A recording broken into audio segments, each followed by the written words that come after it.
कल वाणी चल रही थी 15 जून सन 1966 की, पहले पेज के अंत में ब्रह्मा को कहते हैं प्रजापिता ब्रह्मा। वो प्रजापिता ब्रह्मा तो यहाँ ठहरा ना, माना जहाँ प्रजा है वहाँ प्रजापिता है। बाम आत्माएं सब एक बाप के बच्चे ब्रदर्स हैं। बाप शिव के साथ रहने वाले हैं। परमात्मा का नाम है शिव और आत्मा का नाम है शालिग्राम। शाली कहते हैं चावल को। चावल में जब तक छिलका है तो जैसे देह अभिमानी पतितात्मा है, छिलका देह भान का उतर जाता है तो शुद्ध आत्मा चावल के स्वरूप माना शालिग्राम जैसी रह जाती है। बाप परमात्मा अलग है और आत्मा अलग है। आत्माओं में देह भान का छिलका चढ़ता है, परम पिता परमात्मा में देह भान के छिलके की बात नहीं, वो तो सदा शिव है। तो आत्माओं का भी रचयिता चाहिए ना। रचयिता किस हिसाब से कहा जाएगा? क्योंकि रचना और रचयिता का संबंध तो साकार में होना चाहिए। आत्मा तो है निराकार, सुप्रीम सोल भी निराकार है और आत्मा तो अनादि अविनाशी है। तो रचने का तो सवाल पैदा नहीं होता। लेकिन आत्मा अपने स्वरूप को भूल जाती है देवभान में आने के कारण। तो सुप्रीम सोल बाप इस सृष्टि पर आते हैं और आत्मा को अपना परिचय देते हैं कि तुम आत्मा अति सूक्ष्म ज्योति बिंदु हो। जैसे मैं आत्मा ज्योति बिंदु हूँ वैसे तुम भी ज्योति बिंदु हो। बिंदु बिंदु आत्माएं सब एक समान, लेकिन मेरे में और तुम जन्म मरण के चक्र में आने वाली आत्माओं में अंतर है। मैं जन्म मरण के चक्र में नहीं आता हूँ क्योंकि अभोक्ता हूँ और तुम आत्माएं भोगी हो। अभोक्ता नहीं हो सकती, तो भोगी होने के कारण तुम्हारी आत्मा की शक्ति क्षीण होती रहती है। तुम देह भान के छिलके में बंध जाती हो और मैं तो सदाशिव हूँ। मैं अगर सदाशिव न रहूं और आत्मिक स्थिति में न रहूं तो तुम आत्माओं को इस शरीर के बंधन से छुड़ाने वाला कोई भी नहीं रहेगा। इसलिए मैं तुरीय आत्मा हूं। तुम बंधन में आने वाली आत्माएं हो, षष्ठी रूपी रंगमंच पर पार्ट बजाने वाली हो। कभी 16 कला संपूर्ण बनती हो, कभी कलाहीन बन जाती हो। मैं तो जन्म मरण के चक्र में ही नहीं आता। गर्भ से मैं जन्म नहीं लेता। तुम आत्माओं का गर्भ से जन्म होता है। जिनका गर्भ से जन्म होता है उनकी मृत्यु भी होती है। आत्मा तो मृत्यु को नहीं पाती। आत्मा एक चोला छोड़ दूसरा चोला धारण करती है। मैं भी धारण करता हूं, परंतु मेरे जन्म दिव्य जन्म कहा जाता है। गीता में भी लिखा है प्रवेश तुम, मैं प्रवेश करने योग्य हूं। जैसे भूत प्रेत आत्माएं प्रवेश कर जाती है परंतु वो तो मनुष्य आत्मा है, उनको सूक्ष्म शरीर का बंधन होता है। मेरे को तो न स्थूल बंधन होता है न सूक्ष्म बंधन होता है। मैं तो हल्की फुल्की आत्मा हूं और जिसमें भी प्रवेश करता हूं उसको पता ही नहीं चलता मैं कब आता हूं कब चला जाता हूं। ब्रह्मा के तन में प्रवेश करता था तो ब्रह्मा को भी पता नहीं चलता कब आता कब चला जाता। ब्रह्मा की सोल शरीर छोड़ने के बाद जिस गुलजार दादी में प्रवेश करती है तो गुलजार दादी को अपना भान भूलना पड़ता है। कोई भी मनुष्य आत्मा किसी मानव शरीर में प्रवेश करती है तो जिसमें प्रवेश करती है वो उसकी चेतावस्था को समाप्त कर देती है, वो आत्मा अचेत हो जाती है। तो मेरी प्रवेशता में और मनुष्य आत्माओं की प्रवेशता में बहुत अंतर है। मेरे को तो देह भान का छिलका ही नहीं रहता, इसलिए मैं तो हल्की फुल्की आत्मा हूं। मनुष्य आत्माएं हल्की फुल्की तब बनती है जब मैं आकर के उनको परिचय देता हूं कि तुम ज्योति बिंदु आत्मा हो, ये प्रैक्टिस करो कि मैं देह नहीं हूं, देह का पुतला नहीं हूं, मैं तो अविनाशी ज्योति बिंदु आत्मा। तो आत्मा का जब परिचय मिलता है तो जैसे आत्मा की रचना हुई, बाकी रचे जाने की बात नहीं है क्योंकि आत्मा तो अनादि अविनाशी है। तो आत्माओं का रचयिता ज्ञान देने के कारण वो सुप्रीम सोल कहा जाता है। ये बातें सारी दिल में करते रहना चाहिए कि हम दो ज्योति बिंदु आत्मा हैं, हम ये शरीर रूपी पुतला नहीं है। ये शरीर का पुतला तो आज है कल खलास हो जाएगा,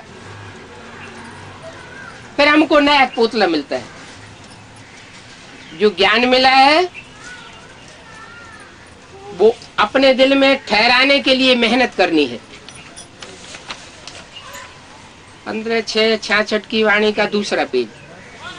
आत्मा ही विचार करती है। पहले पहले तो ये निश्चय करो हम आत्मा बाप के साथ रहने वाली है। बाप परम धाम का वासी है तो हम आत्मा भी परम धाम की वासी है। सब धर्मों में उस परम धाम का ज्ञान है, नाम अलग अलग दे दिए। अंग्रेज लोग उसे कहते हैं सुप्रीम एबोर्ड, सोल बर्ड, और हिंदू लोग उसे कहते हैं ब्रह्मलोक, पारलोक।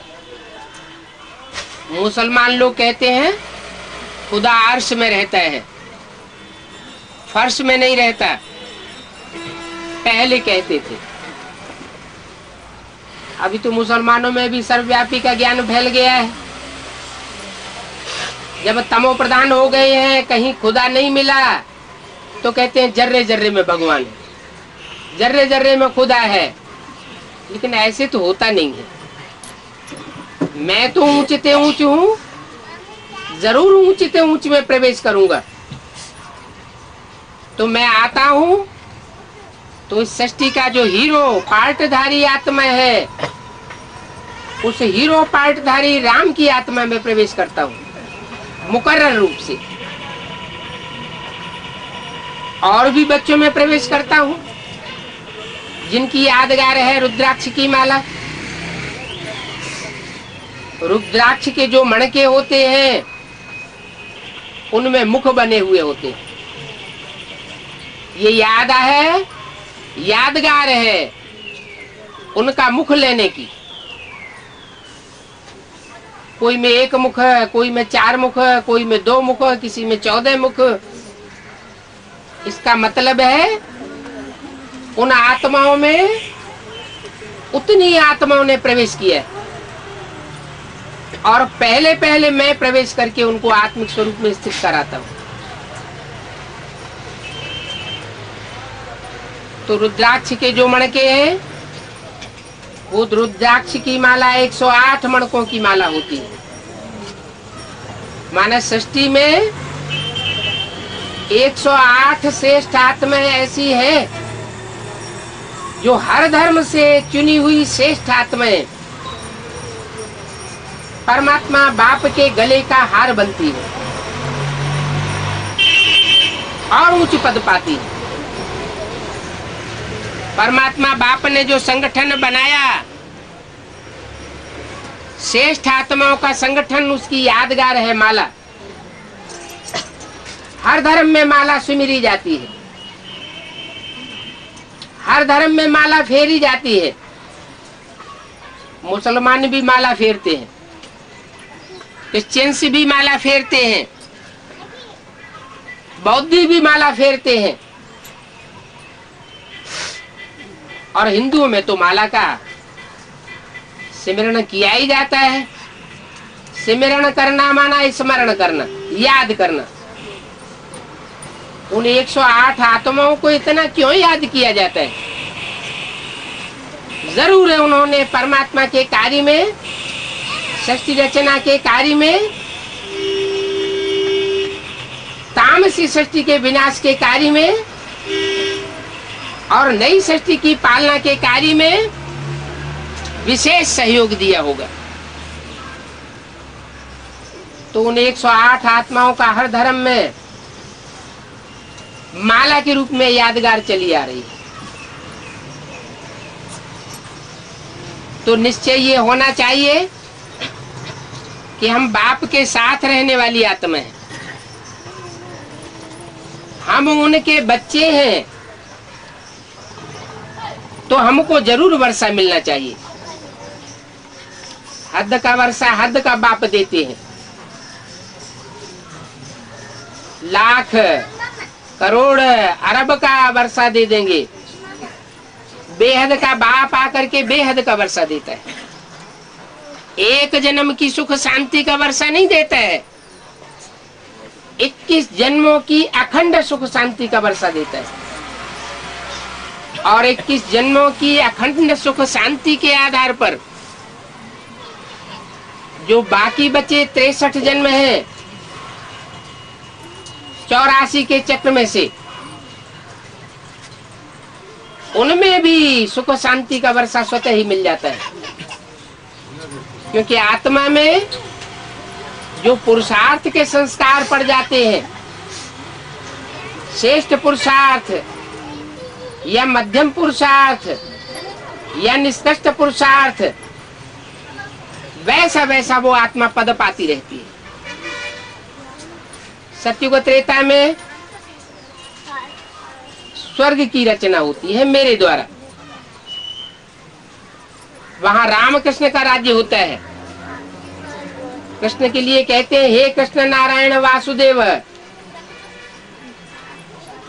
नारायण का राज्य सतयुग में था, 16 कला संपूर्ण था, तो वो 16 कला संपूर्ण राज्य मैं आकर के स्थापन करता हूं। ये संपूर्ण वर्षा मैं आकर के देता हूं। सुप्रीम सोल बाप जरूर सुप्रमेसी का वर्षा देगा। और भी धर्म पिताएं हैं, वो है नंबर 1 इब्राहिम, बुद्ध, क्राइस्ट, गुरु नानक अपने अपने धर्म के फॉलोअर्स को कुछ न कुछ दे करके जाते हैं, लेकिन वो हद की प्राप्ति कराते हैं और मेरे से बेहद की प्राप्ति होती है।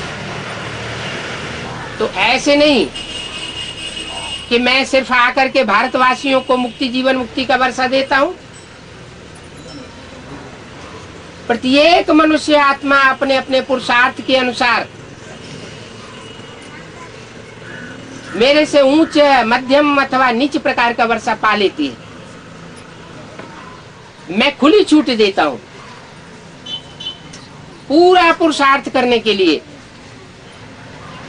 चाहे कोई काना हो, अंधा हो, लूला हो, लंगड़ा हो, गरीब हो, अमीर हो, किसी भी धर्म का हो, किसी भी जाति का हो, किसी भी देश का हो। बाप कहते हैं मैं किसी प्रकार का भेदभाव नहीं करता। ऐसा 500-700 करोड़ मनुष्य आत्माओं की दुनिया में प्रत्येक मनुष्य आत्मा मेरा बेहद का वर्षा लेने की हकदार है। तो जो मेरे बच्चे हैं उनको जरूर पूरा वर्षा मिलता है। मेरे बच्चे हैं पूरे 84 जन्म लेने वाले, ऑलराउंड पार्टधारी हैं। ये भी तुम जानते हो। तुम किससे कहा जाता है? जो सामने बैठे होते हैं उनसे तुम कहा जाता है। माने बाप से जो डायरेक्ट पढ़ाई पढ़ते हैं वो बच्चे 84 जन्म लेने वाले बच्चे बनते हैं। और वही जानते हैं ये हम आत्माओं का बाबा है। झाड़ का पहले पहले बीज होता है। जैसे सिजरा बनाते हैं, बाप है बड़ा, फिर बीज से 2-4 पत्ते निकलते हैं, फिर एक लिक निकालते हैं, और एक से वृद्धि को पाते पाते झाड़ बड़ा हो जाता है। तो ये भी मनुष्य सृष्टि का झाड़ है।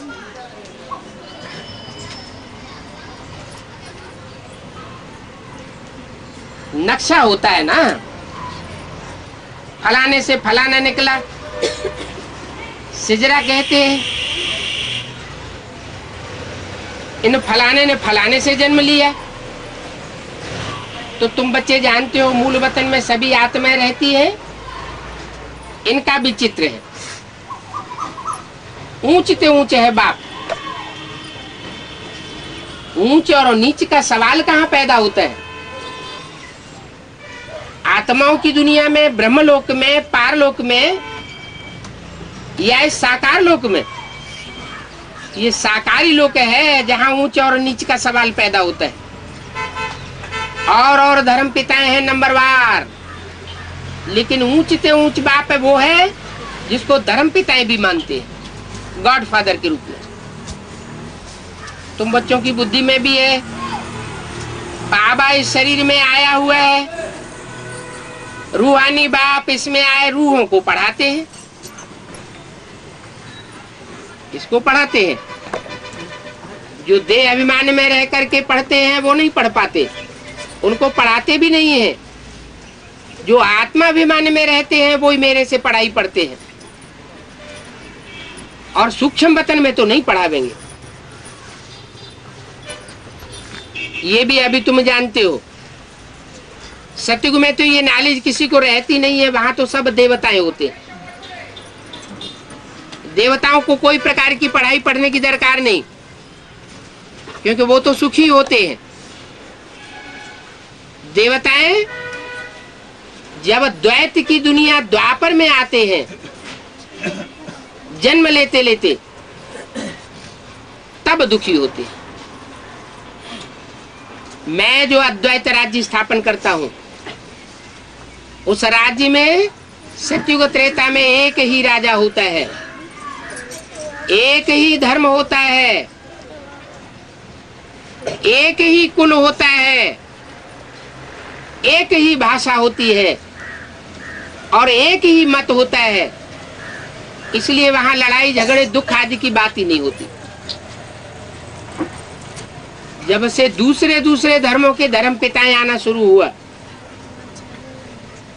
आज से 2500 वर्ष पहले इब्राहिम आए, उन्होंने इस्लाम धर्म स्थापन किया, द्वैतवादी दुनिया शुरू हो गई। दूसरा मत शुरू हो गया, देवता की मत। तो बाप ने आकर के स्थापन की थी। वो तो आज से 5000 वर्ष पहले आया था, अद्वैत मत स्थापन करके गया था। उस अद्वैत मत की लिमिट है 2500 साल। वो 2500 साल के बाद फिर दूसरे दूसरे धर्म पिताएं आकर के अपना अपना धर्म स्थापन करते हैं। तो दूसरी दूसरी मतें मिक्स होती जाती हैं। जितनी जितनी मतें बढ़ती जाती हैं उतने उतने धर्म बढ़ते जाते हैं, उतनी उतनी जातियां बढ़ती जाती हैं, उतनी उतनी भाषाएं बढ़ती जाती हैं, और आपस में लड़ाई झगड़ा मारा मारी दुख अशांति बढ़ती चली जाती है। तो तुम बच्चे अब जानते हो कि एक सदगुरु की श्रीमत से है सदगति, और अनेक मनुष्य गुरुओं की मनमत और मनुष्य मत से है दुर्गति। श्रीमत से सदगति और मनुष्य मत से दुर्गति। अब मैं यहां आया हुआ हूं तो भी देखो श्रीमत पर नहीं चलते हैं। 63 जन्म की रग पड़ी हुई है मनुष्य मत पर चलने की अथवा मन मत पर चलने की। तो मैं ऊंचे ऊंचे बाप जो बोलता हूं जो बताता हूं उस बात को नहीं पकड़ पाते। बाप कहते हैं ये बनी बनाई बन रही, अब कछु बननी ना है। हर आत्मा ने पिछले 63 जन्म में जैसा जैसा पार्ट बजाया है वैसी वो मेरे आने के बाद भी शूटिंग करती है। वो संस्कार आत्मा में बंधे हुए हैं। कोई श्रेष्ठ मत पर चलते हैं, कोई फिर भी भ्रष्ट है, सड़ी हुई मत पकड़ लेते हैं।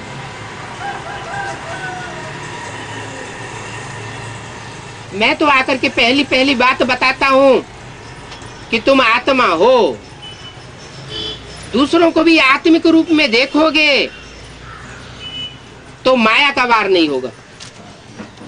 काम क्रोध लोभ मोह अहंकार ये वार नहीं कर सकेंगे। इन बातों को अभी तुम जानते हो। सतयुग में ये नॉलेज किसी को नहीं रहेगी, दरकार ही नहीं। बाप ही संगम पर आए ये नॉलेज देते हैं। इस मनुष्य सृष्टि रूपी झाड़ का नॉलेज कोई को नहीं है। गीता में कहते हैं ऊर्ध्वम मूलम मदः शाखः अश्वत्थम माहोरव्ययम्। बस एक श्लोक देकर के बात छोड़ दी। पूरी बात कोई को समझ में नहीं आती। अभी मैं आकर के बताता हूं। ये मनुष्य सृष्टि रूपी जो झाड़ है इसका बीज है प्रजापिता। दूसरे धर्म के लोग भी उस आदि पिता को मानते हैं। अंग्रेज लोग उसे कहते हैं एडम, मुसलमान लोग उसे कहते हैं आदम, जैनियों में उसे कहते हैं आदिनाथ, हिंदुओं में उसे कहते हैं आदिदेव। तुम आदिदेव है, पुरुष है, पुराण है, ऐसे कह करके शंकर जी की स्तुति करते हैं। शंकर के लिए कहते हैं कि वो अनादि है। उसका जन्मदाता पिता कोई साकार में नहीं दिखाया जाता। जो है सारी सृष्टि का आदि, उसको भला कौन जन्म देगा।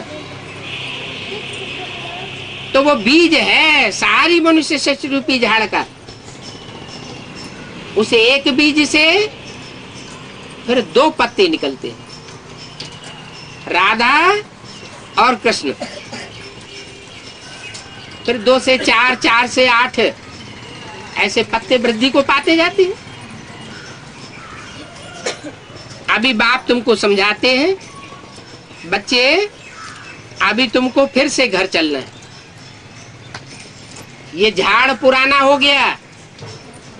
इस मनुष्य सृष्टि रूपी झाड़ में अब एटम बमों से आग लगनी है। आज से 60-70 साल पहले एटम बम का नाम निशान नहीं था, किसी के दिमाग में भी नहीं था कि ऐसी भी कोई महाविनाशकारी चीज तैयार हो सकती है जिससे सारी दुनिया भस्म हो जाए। क्यों नहीं था? क्योंकि आज से 70 साल पहले परमात्मा बाप भी इस सृष्टि पर नहीं आया था। सुप्रीम सोल बाप जब इस सृष्टि पर आते हैं, नई दुनिया की स्थापना करने के लिए आते हैं, नई दुनिया का नया संगठन बनाने के लिए आते हैं, तो पुरानी दुनिया के विनाश की सामग्री भी तैयार होना शुरू होती है। एक तरफ स्थापना होती है गुप्त, पंडा बाप के बच्चे पंडे पांडव वो अपना गुप्तवास गुप्त रूप में कहते हुए नई दुनिया की स्थापना के कार्य में लगे रहते हैं। शास्त्रों में ये बात आई है कि पांडवों ने वर्षों गुप्तवास किया और उसमें भी लंबे समय तक गुप्तवास काम्पिल्य नगर में किया। वो कम्पिल नगरी आज भी मौजूद है और वो कार्य कहते हैं राजा द्रुपद के राज्य में हुआ था।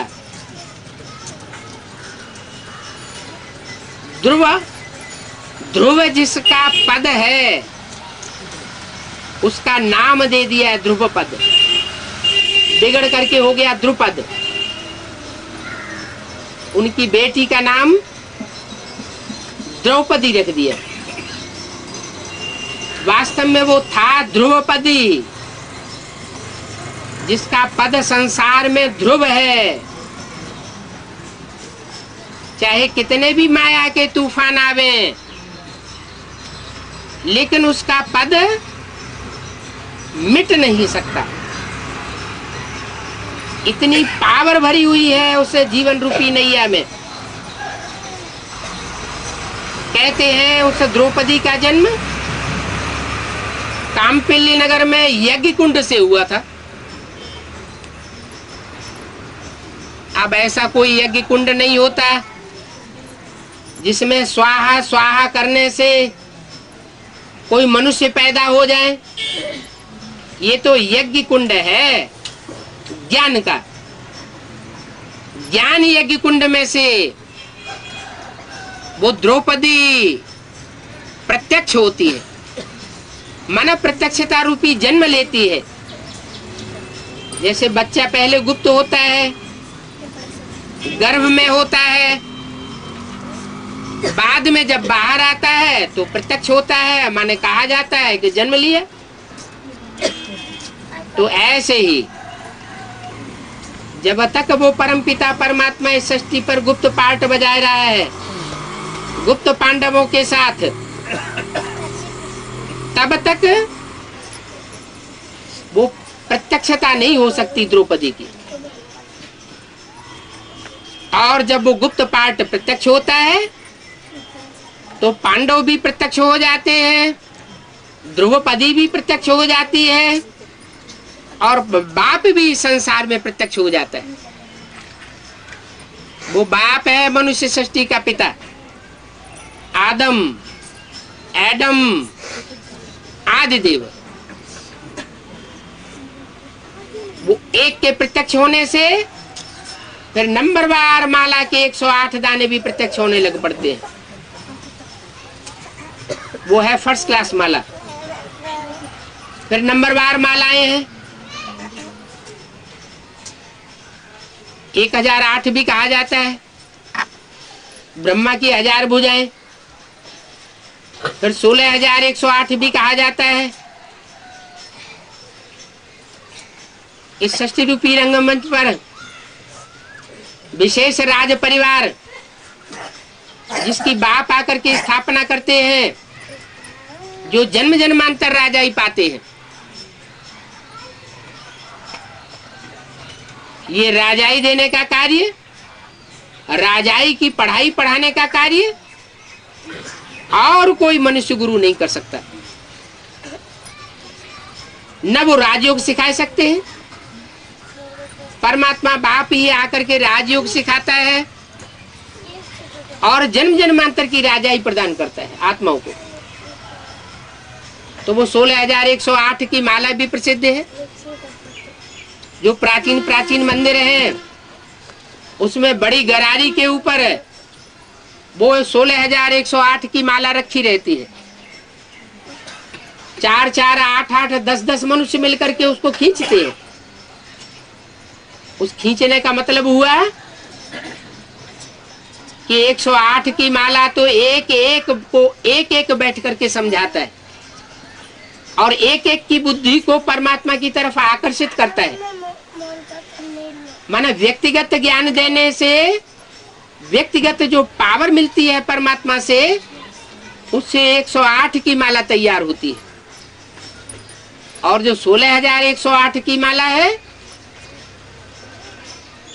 वो उन आत्माओं की माला है जो हर धर्म से खींची हुई श्रेष्ठ आत्मा है और उनको संगठित रूप में खींचना पड़ता है। 4-4, 8-8 मिलकर के उन आत्माओं को ज्ञान में खींचते हैं। अब ये कार्य चल रहा है, मालाएं तैयार हो रही हैं। बड़ी सी बड़ी माला है 9 लाख की, 9,16,108 नई सृष्टि की आबादी होगी। आज की दुनिया की पॉपुलेशन है 500-700 करोड़। ये 500-700 करोड़ सब खलास हो जाने वाले हैं। एटॉमिक बमों का विस्फोट होगा और पृथ्वी का बैलेंस बिगड़ जाएगा। भूकंप आएंगे और उन भूकंपों में ये बड़ी बड़ी महलमानियां अटारियां जो आज माया का पंप एंड शो पिछले 100 वर्ष के अंदर देखने में आ रहा है, वो सब खलास हो जाना है। सृष्टि की आबादी 9 लाख रहेगी। 500-700 करोड़ में से 1 करोड़ भी नहीं रहेगी। 1 करोड़ का भी 10वां हिस्सा 9 लाख जाकर के आबादी रहेगी। और इतने जो धर्मखंड इस सृष्टि पर फैले हुए हैं, इब्राहिम का स्थापन किया हुआ इस्लाम धर्मखंड, अरब देश, अफ्रीका, ये भी समुद्र के गर्त में समाये जाएंगे। क्राइस्ट के आने के बाद समुद्र के गर्त से बाहर आने वाला क्रिश्चियन धर्मखंड, यूरोपीय देश, अमेरिका, वो भी समुद्र के गर्त में समाये हुए थे। जब ये धर्म आए, इनकी जनसंख्या बढ़ी, तो ये धर्मखंड भी समुद्र से ऊपर आ गए। महात्मा बुद्ध के द्वारा फैला हुआ बौद्ध धर्मखंड, चीन, जापान वगैरह, इंडोनेशिया, मलाया वगैरह, ये पूर्वी देश जो पृथ्वी के नक्शे पर पूरब में दिखाए जाते हैं, ये आज से 250-2000 साल पहले पृथ्वी के नक्शे पर नहीं थे। जब बौद्ध धर्मखंड स्थापन होता है तो बौद्ध धर्मखंड भी समुद्र के गर्त से बाहर आ जाते हैं और जनसंख्या उनकी वहां फैलने फूलने लगती है। अब इन सब धर्मखंडों का खलासा होना है, सब धर्मों का विनाश होना है, एक सद्धर्म रह जाएगा। जिस सद्धर्म की स्थापना एक सदगुरु निराकार के द्वारा होती है, वो सदगुरु है सारी सृष्टि की सदगति करने वाला। गति और सदगति। 500-700 मनुष्य आत्माओं, 500-700 करोड़ जो भी मनुष्य आत्मा है, उन सब की गति होगी, माने उनको मुक्ति मिलेगी दुख दर्दों की दुनिया से। उनको सतयुग त्रेता में जाकर के सतयुग का जो 16 कला संपूर्ण सुख है वो प्राप्त नहीं होगा। वो सिर्फ 5-10 करोड़ ऐसी मनुष्य आत्माएं हैं जो सतयुग में त्रेता में जाकर के सुख भोगने की अधिकार नहीं बनती। वही आत्माएं जब दूसरे धर्मखंड के धर्म पिताएं आते हैं तो उन धर्मों में कन्वर्ट होने लग पड़ती है। सब कन्वर्ट नहीं होते। जैसे झाड़ का तना होता है, नीचे से ऊपर तक एक ही तना जाता है, तो उस तने में जो रहने वाली आत्माएं हैं वो कन्वर्ट नहीं होती।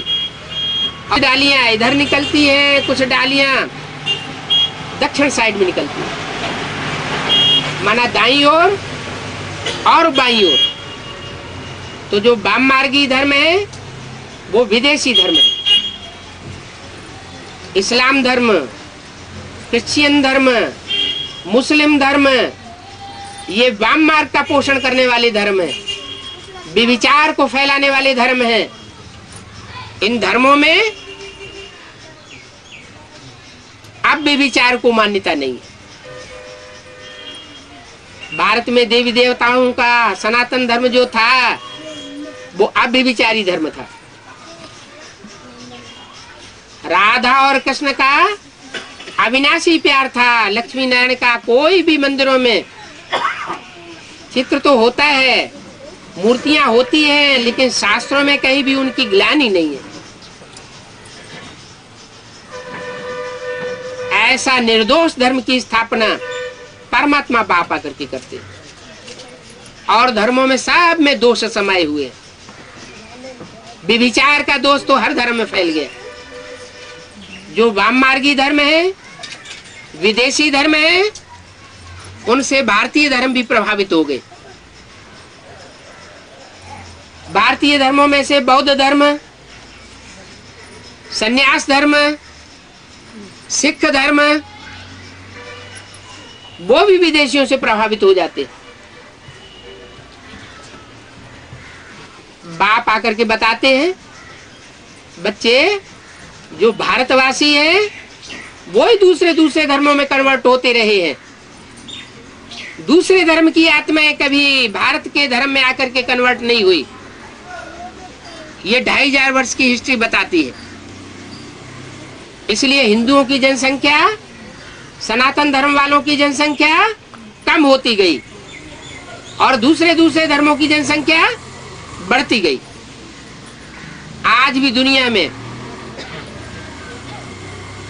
100-150 करोड़ से ऊपर क्रिश्चियंस की संख्या है। लगभग इतनी ही इस्लामियों, मुसलमानों की जनसंख्या है, और हिंदू सिर्फ भारत में ही सिमट कर रह गए। क्या कारण है? कारण यही है कि जो देवी देवता सनातन धर्म की आत्माएं हैं, उनमें से ज्यादा हिस्सा एक ऐसा है जो दूसरे धर्मों से प्रभावित हो जाता है। जो आया उसी को सर झुका दिया। ये भारत की विशेषता रही है कि सब धर्मों के यहाँ मान्यता प्राप्त की गई है। हर धर्म ने आकर के यहाँ अपना सिक्का जमाया है। भारत माता पिता का देश है। सारी सृष्टि का जो माता पिता है, एडम ईव, आदम हवा, आदिदेव आदि देवी, वो यहाँ से विख्यात होते हैं, क्योंकि भारत में ही भगवान आते हैं। भारत में ही आकर के सनातन धर्म की स्थापना करते हैं।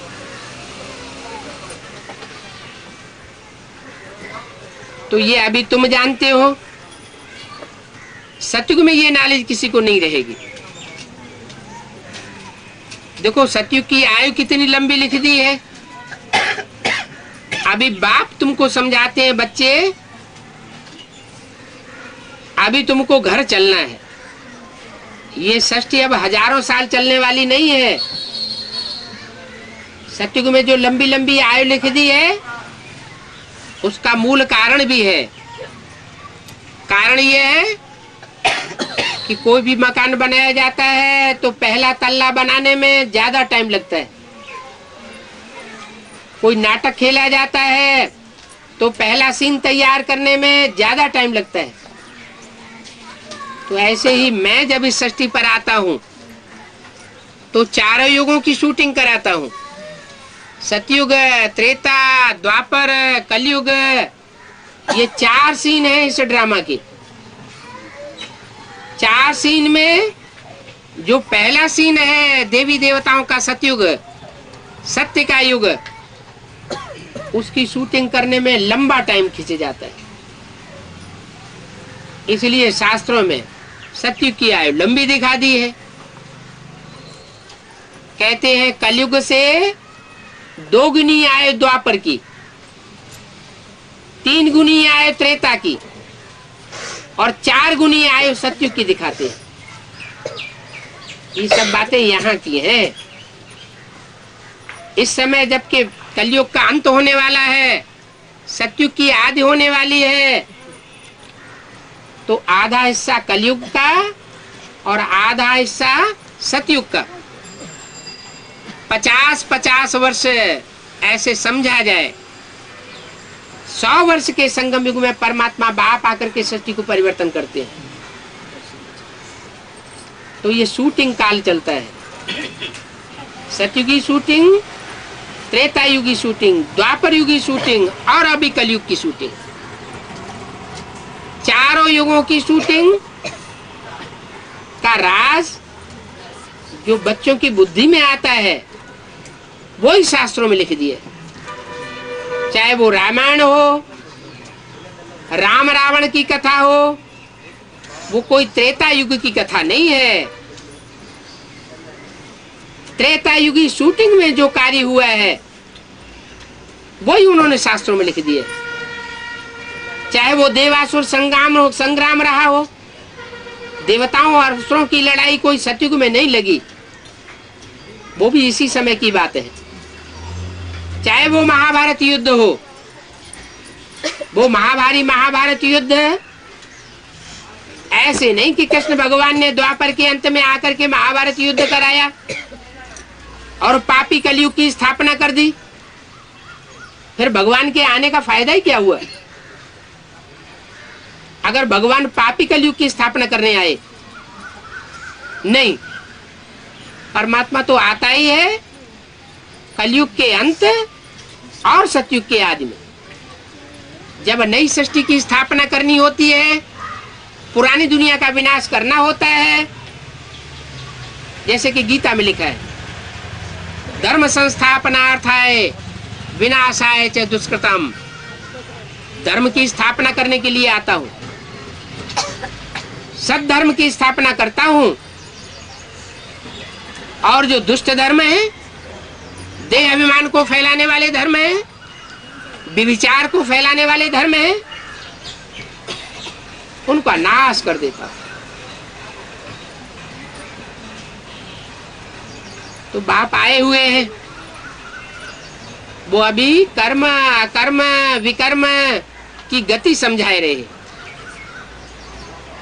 कैसा कर्म करने से तुम जन्म जन्मांतर सुखी रहेंगे और कैसा कर्म करने से तुम जन्म जन्मांतर दुखी हो जाते हो, वो राज आकर के बाप अभी समझाए रहे। मुख्य बात है आत्मा आत्मा भाई भाई की। वो तब होगा जब अपने को देह समझना बंद करेंगे, दैहिक रूप में देखना बंद करें और दूसरी आत्माओं को भी दैहिक रूप में देखना बंद करें। ये स्त्री है, ये पुरुष है, ये मामा है, ये चाचा है, ये काका है, ये ताऊ है, ये देह और देह के संबंध खलास करके जाता हूं। जो नई दुनिया स्थापन होती है वहां इतने ढेर के ढेर संबंध नहीं होते, इसलिए मनुष्य आत्मा देह भान में नहीं आती। वहां सिर्फ दो ही संबंध होते हैं, माँ बाप और बच्चे। इसलिए देवान में आने की बात ही नहीं रहती। अभी भी बाप आकर के ये फाउंडेशन डाल रहे हैं, बच्चे तुम सब आत्माएं आपस में भाई भाई हो। भाई बहन भी नहीं समझो, भाई बहन भी समझेंगे तो स्त्री पुरुष का भान आता है। आत्मा आत्मा भाई भाई। जब तुम्हारी ऐसी स्टेज बन जाएगी तब तुम मनुष्य से देवता बनेंगे। जो देवता धर्म में स्थापन करता हूं, उन देवताओं की भक्ति मार्ग में द्वापर से पूजा होती है। वो देवताएं कोई और नहीं है। जो मंदिरों में मूर्तियां दिखाई गई हैं, वो 33 करोड़ देवताएं तुम बच्चे ही बनते हो। लेकिन देवता बनेंगे बाद में। पहले बाप के घर के बच्चे बनना है। बाप के घर के बच्चे बनना माना आत्मा आत्मा भाई भाई। तो तुम सब ब्रदर्स हो। ब्रदर और सिस्टर तब कहा जाता है जब ये शरीर धारण किया जाता है। कोई स्त्री चोला धारण करती है आत्मा, कोई पुरुष चोला धारण करती है आत्मा, तो ब्रदर्स और सिस्टर्स कहा जाता है। प्रजापिता ब्रह्मा के बच्चे हैं तो ब्रदर्स और सिस्टर्स हैं, और परमपिता परमात्मा शिव के बच्चे हैं तो आत्मा आत्मा भाई भाई। अब ये देह भान छोड़ देना है। हम सब भाई भाई हैं। जरूर भाई भाई का बाप भी होगा। वो बाप है सुप्रीम सोल शिव, वो है परमपिता परमात्मा। सभी आत्माएं शरीर में रहते उसको याद करती है। शरीर छूट जाने के बाद फिर याद करने का सवाल पैदा नहीं होता। वो है बाप। ये भी समझाया है, दो बाप हैं। एक आत्माओं का बाप और एक मनुष्य सृष्टि का बाप। आत्माओं का बाप सुप्रीम सोल शिव, जो शिव की यादगार मंदिर में रखी हुई है। सबसे पहला मंदिर बनाया गया सोमनाथ का मंदिर। उस सोमनाथ मंदिर में लाल पत्थर के लिंग में हीरा जड़ा हुआ था। वो हीरा है सुप्रीम सोल की यादगार। और जिस पत्थर गोल पत्थर में वो जड़ा हुआ था, वो लाल पत्थर है शरीरधारी की यादगार। जिस शरीर में वो हीरा प्रवेश करता है सुप्रीम सोल, और उसको हीरो पाटधारी बनाता है। तो लिंग है शरीरधारी की यादगार। वो यादगार लिंग क्यों बनाई गई? उसको हाथ पांव नाक आंख कान क्यों नहीं दिखाए गए? क्योंकि वो संपूर्ण पुरुषार्थ की स्टेज में जब टिकता है तो इंद्रियों के भान को भूल जाता है। इंद्रियां जैसे हैं ही नहीं, अतीन्द्रिय सुख का पार्ट बजाता है। इंद्रियों से परे की स्टेज हो जाती है। इसलिए मेरे लिंग स्वरूप की पूजा होती है। और जो देवताएं हैं उनके हस्त कमल, पाद कमल, नयन कमल, सब इंद्रियों की पूजा होती है। क्योंकि सभी इंद्रियों में पवित्रता समाई जाती है। लेकिन मेरे स्वरूप की जो पूजा होती है वो लिंग रूप की पूजा है। और ये लिंग रूप की पूजा दक्षिण भारत में विशेष फली फूली है। तो दक्षिण भारत के लोग जरूर इस बात को ज्यादा जल्दी पहचान जाते हैं कि शिव क्या है, कैसे इस सृष्टि पर आता है, कैसे पार्ट बजाता है, कैसे पतितों को पावन बनाता है। उत्तर भारत के लोग आज भी अनभिज्ञ हैं। बेचारे नहीं जान पा रहे हैं। भले परमात्मा बाप की जन्मभूमि उत्तर भारत में मनाई जाती है, लेकिन उत्तर भारत के लोग अभी भी अनभिज्ञ हैं, अंधेरे में हैं। और दक्षिण भारत के लोग जो कि भाषा भी नहीं जानते,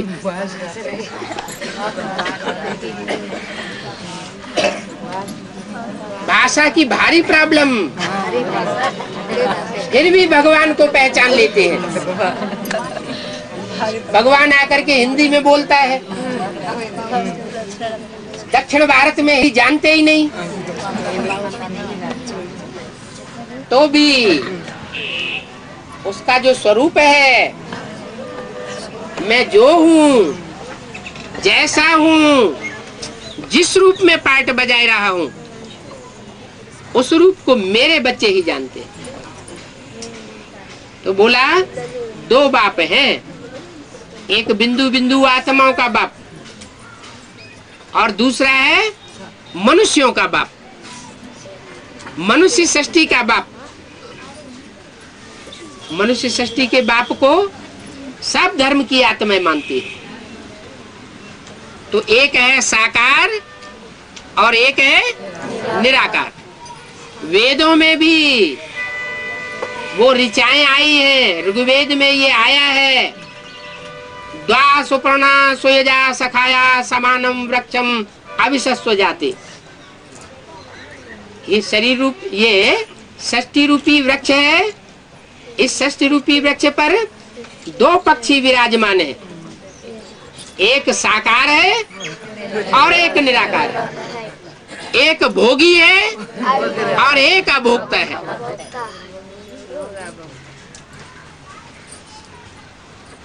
है एक ही शरीर। एक ही शरीर में दो प्रकार की आत्माएं कार्य करती है।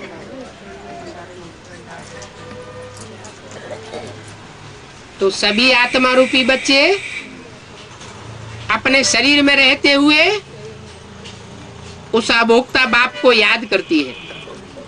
वो है बाप। ये भी समझाया है कि एक को याद नहीं करते हैं, साकार और निराकार दोनों के मेल को याद करते हैं। सत्य को त्रेता में कोई याद नहीं करता। क्यों नहीं याद करता? क्योंकि बाप का वर्षा सुख मिल जाता है। दुख में सुमिरन सब करें, सुख में करे न कोई। सुख की सृष्टि में कोई परमात्मा बाप को याद नहीं करता। जब द्वैतवादी धर्म आते हैं तब दुख की शुरुआत होती है, और जब जास्ती दुख बढ़ता है तो भक्ति बहुत बढ़ जाती है। जो दुखी बच्चे हैं वो बहुत याद करने लग पड़ते हैं। ये पतित दुनिया में सब पतित है, एक भी पावन देवता नहीं है, एक भी मनुष्य आत्मा ऐसी नहीं है जो ये कहे कि मैं किसी को दुख नहीं देता। तन से, मन से, धन से, समय, संपर्क और संबंधियों से कुछ न कुछ दूसरों को दुख जरूर देते हैं। तो आज के मनुष्य जो सत्युग त्रेता में देवता थे, वो देवता से बदल करके मनुष्य बने और मनुष्य से बिगड़ करके अब राक्षस बन चुके हैं। दैत्यों का काम होता है दुख देना, और जो भगवान आकर के देवता बना के जाता है, उन देवताओं का काम होता है दूसरों को सुख देना। देवताएं सुख ही सुख देते हैं और दैत्य दुख ही दुख देते हैं। आज दैत्यों की दुनिया है। इन असुरों को बदल करके देवता बनाना, ये एक ही सुप्रीम सोल बाप का काम है। अभी सारी दुनिया रावण की जेल में। ऐसे नहीं कि लंका में रावण था, नहीं, सारी दुनिया वेट है। इस सारी दुनिया के चारों ओर पानी ही पानी है। और इस रावण की दुनिया में राम का राज्य नहीं है। क्या राम वाली आत्मा तो है, हीरो पार्टधारी है, लेकिन उसके लिए बोला है सुबह का अमीर और शाम का फकीर। हर कल्प में ऐसा ही पार्ट बजाता है। कलयुग के अंत में फकीर बन जाता है और नई दुनिया की शुरुआत में विश्व का मालिक बन जाता है। इसलिए स्लोगन दिया हुआ है, शंकर विश्वनाथ कहलाते, राधा कृष्ण उन्हीं से आते। क्या सारे विश्व का नाथ कौन बनता है? हिटलर नहीं बनता, नेपोलियन नहीं बनता, मुसोलिनी नहीं बनता। हिस्ट्री में इनकी बातें आई हैं कि ऐसे ऐसे महत्वाकांक्षी दूसरे धर्मों में हुए हैं जिन्होंने इच्छा की कि हम सारी दुनिया पर विश्व में राज्य करेंगे, लेकिन वो सारी दुनिया में विश्व पर राज्य नहीं कर सके, बीच में ही मर मिलाए के चले गए। ये तो एक सुप्रीम सोल बाप ही है जो आकर के ऐसी पढ़ाई पढ़ा रहा है, ऐसा राजयोग सिखा रहा है, जिस राजयोग को सीख करके सारी सृष्टि पर राजाई प्राप्त कराने का पुरुषार्थ कराया जा रहा है। अब जो जैसा पुरुषार्थ करे वैसा जन्म जन्मांतर का राजा बने। कोई ऐसे भी होंगे जो सम्राट बनेंगे, कोई ऐसे भी होंगे जो जन्म जन्मांतर राजाएं बनेंगे, छोटे बड़े राजाएं बनेंगे। कोई ऐसे होंगे जो राजकुल में जन्म तो लेंगे लेकिन राजा नहीं बनेंगे, राजकुमार राजकुमारी बनकर के रह जाएंगे। तो ये प्राप्ति परमात्मा बाप आकर के कराए रहे। ओम शांति।